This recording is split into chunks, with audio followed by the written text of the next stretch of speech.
សម្រាប់ឱកាសចូលឆ្នាំខ្មែរនេះគឺថាបងប្អូនមានរថយន្តសម្រាប់ធ្វើដំណើរទៅតាមប្រទេសក្រុងហើយនៅបាទអញ្ចឹងសូមណែនាំបងប្អូនទីមួយដែលអំពីរថយន្តស្អាត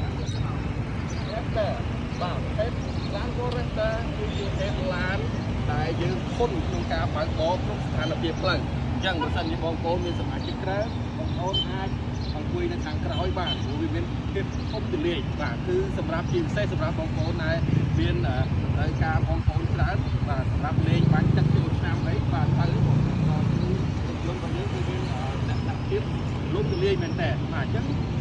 សូមអរគុណច្រើនសូមជូនបងប្អូនអរគ្នាសុខសប្បាយនិងរកស៊ីមានបាននៅក្នុងឱកាសចូលឆ្នាំខ្មែរអរគុណ